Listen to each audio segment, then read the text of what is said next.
دین کے معاملے میں کوئی زور و جبر نہیں ہے. اور یہاں سورہ غاشیہ میں فرمایا لست علیہم بمسیطر، آپ کوئی دروغہ نہیں بنا کے بھیجے گا.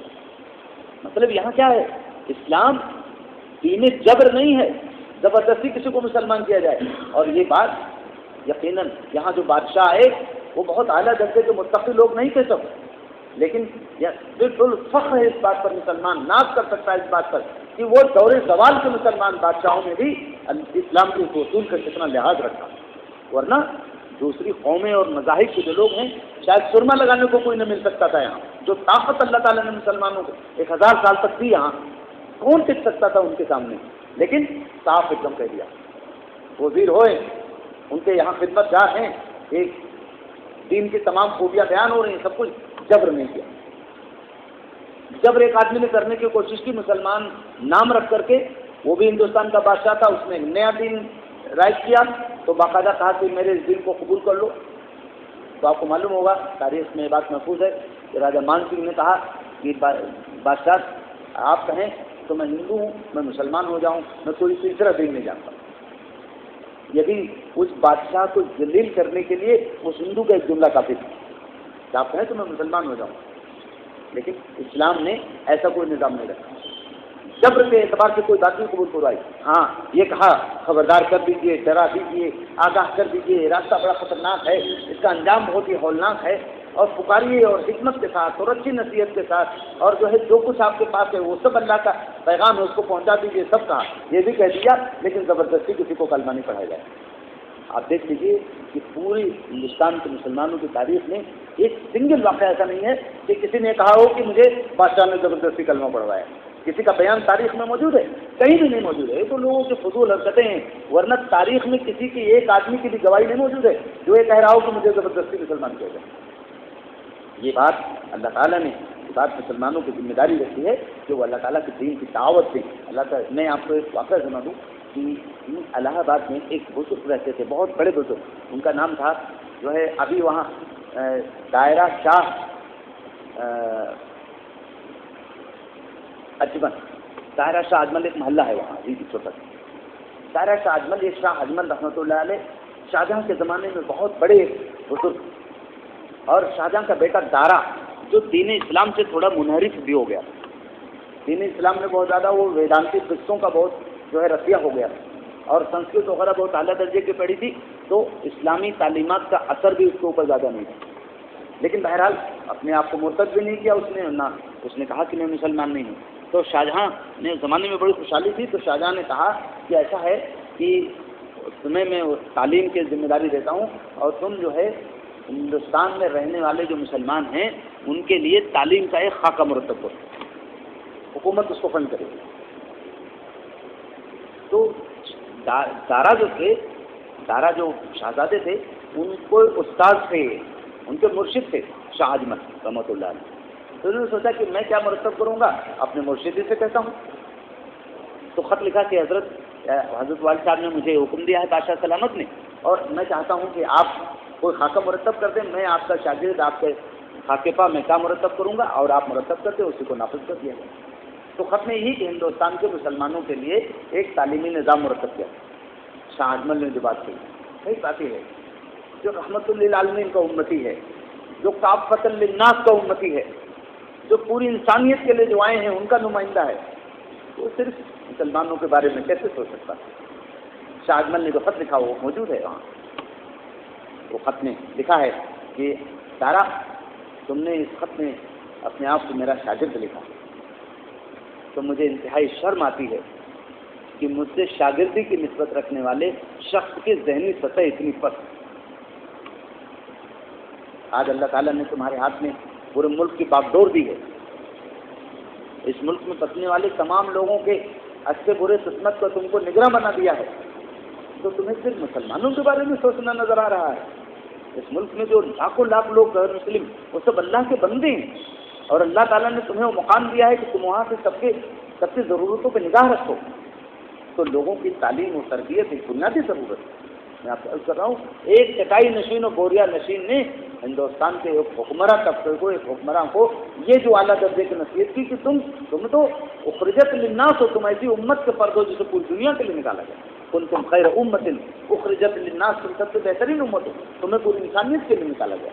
تو یہ ہے وہ کام اللہ تعالیٰ نے اپنے نبی کو جو کام دیا، نبی کے بعد نبی کے جانشین یعنی علماء کو وہ کام، اور پھر فرمایا امت کو بھی، امت کو دیکھیے نبی کو کام دیا یہ دعوت اور پکارنے کا اللہ کے غضب سے عذاب سے بچانے کے لیے، اور نبی کے بعد نبی کے اصل جانشین متقی علماء کا یہ کام.